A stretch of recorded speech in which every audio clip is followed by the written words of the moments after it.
Ambari post office मोड़ की दुर्गा पूजा अपने सैकड़ों वर्षों में प्रवेश कर रही है। कभी यह पूजा राजगंज के आमबाड़ी के महंत बाड़ी पूजा के नाम से जानी जाती थी, लेकिन अब यह सार्वजनिक पूजा के रूप में की जाने लगी है।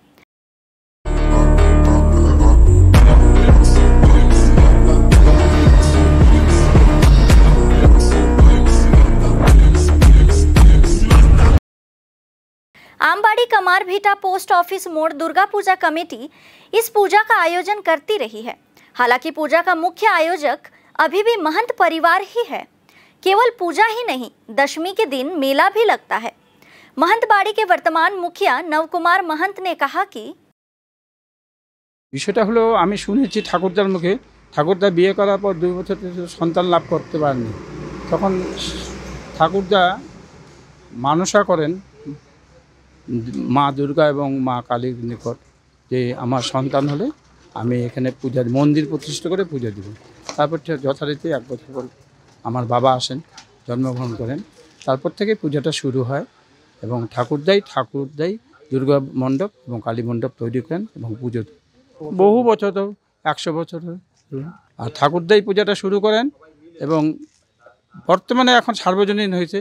কিন্তু ঠাকুরদা জীবিত অবস্থায়, বাবা জীবিত অবস্থায় তারা করতেন না এবং আমরা 2 বছর করেছি নিজেরা। কিন্তু এখন সব দিকে ন্যায্য মূল্য বৃদ্ধি হওয়াতে আমরা পারি না। বিশেষ নিয়ম বলতে কি এখানে পূজা হতো, এখানেই প্রতিমা তৈরি হতো। হ্যাঁ, এটাই দেখে আসছি। হ্যাঁ, এখানেই পুরোহিত মশাই পূজা করতেন। চণ্ডীপাঠে আমাদের প্রয়াত ডক্টর চিত্তরঞ্জন মুখার্জি উনি চণ্ডীপাঠ করতেন। প্রবল উৎসব নিয়ে আসতো, মেলা হতো, দশমীর পরে মেলা হতো। মেলাতে না মেলা হয়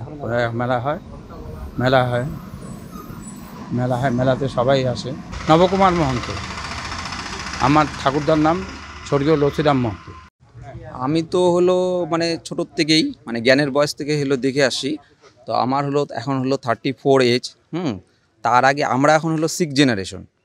হ্যাঁ, 6 জেনারেশন আমরা। তো এই জ্ঞানের বয়স থেকে হলো দেখে আসি এখানে পুজো হয়। তো এখানে হলো মানে এটা পারিবারিক পুজো ছিল আমাদের। মানে আমার বললাম যে 6 জেনারেশনের আগে পুজো যে শুরু হয়েছিল।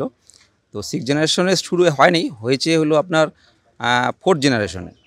মানে আমার উপরে 4th জেনারেশনে শুরু হয়েছিল। তো 100 বছর হলো অনেক আগে এটা ক্রস করেছে। পুজোটা হলো শুরু কীভাবে করে এইটার হলো বিস্তারিত আমার বাবারা বলতে পারবে। বিস্তারিত আমাদের হলো পক্ষে এটা মানে বলা সম্ভব না। পুজোর আয়োজন সম্পূর্ণ হলো আমাদের বাড়ির থেকেই হয়। এখন তো মানে সময়ের সাথে সাথে এটাকে হলো একটু যেটা আর কি হয় একটু মডিফাই হয়, একটু হলো আধুনিকতার ছোঁয়া লাগে। কিন্তু আমাদের পুজোটার মধ্যে এরকম কোনো বিষয় নেই। আমাদের পুজো যেটা ছিল, হ্যাঁ, মানে সেই আমল থেকে যেইভাবে পুজোটা হয়ে আসছে সেইভাবেই হয়। পুরনো যেই রীতিনীতিতে চলে এসছে সেইভাবেই হয়েছে। আমরা জ্ঞানের সেইভাবেই হয়ে যাচ্ছে। হ্যাঁ, আর এখানে হলো প্রতিষ্ঠিত আপনার হলো এই মন্দির আছে। হ্যাঁ, এটার উপরেই হলো একটা প্যান্ডেল যেটা করতে হয় সেটুকুই করা। হ্যাঁ, তারপরে বাদবাকি ধরুন মানে এখন তো একটু সার্বজনীন হয়ে গেছে, মানে সবাই মিলে প্রতিবেশী মিলে হলো করা হয়। এটা ধরেন 30-35 বছর ধরে এটা করা হয়, মানে সার্বজনীন সবাই মিলে। তার আগে মানে এই পুজোটা আমাদের বাড়ির থেকেই হতো। এখন একটু মানে ভালো করে করতে গিয়ে সবাইকে মিলে করতে গিয়ে এটা সার্বজনীন হয়েছে। এখন তবুও হলো আমরা এখনও মানে মায়ের প্রতিমা থেকে শুরু করে যে আনুষঙ্গিক সব জিনিসপত্রগুলো যেগুলো আছে পুজোয় লাগে সেই জিনিসগুলো মানে আমাদের বাড়ির থেকেই দেওয়া হয়। আমার চিরঞ্জীব মহন্ত, আমবাড়ি ফালাকাটার কামারভিটা বুথ 27 নম্বর বিন্নাগুড়ি অঞ্চলের অন্তর্গত 27 নম্বর সংসদ। পুজোটা হলো এই পোস্ট অফিস মোড় দুর্গাপুজো কমিটি। আমি বিয়ে হওয়ার আসার পর থেকে এখানে আমাদের বাড়িতে দুর্গাপুজো হয়, এটাই আমি দেখে আসছি। সবাই মিলে এখানে আনন্দ করি, পূজা পার্বণ করি। আমরা 5টা দিন খুবই আনন্দ করি।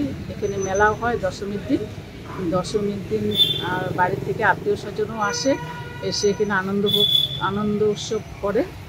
তারপরে যার বাড়িতে শেষে চলে যায়। আমরা খুবই আনন্দ করি। আমি তো এখানে 32 বছর থেকে দেখছি পুজো। আর ছোটোবেলা আমার বাপের বাড়িতে এখানেই ছোটোবেলা থেকে দেখে আসছি যে এখানে পুজো হয়। সকলে মিলে আমরা করি, খুবই আনন্দ হয়। আমাদের ছোট পুজো হলে খুবই আনন্দ করি আমরা। পুষ্প মহন্ত।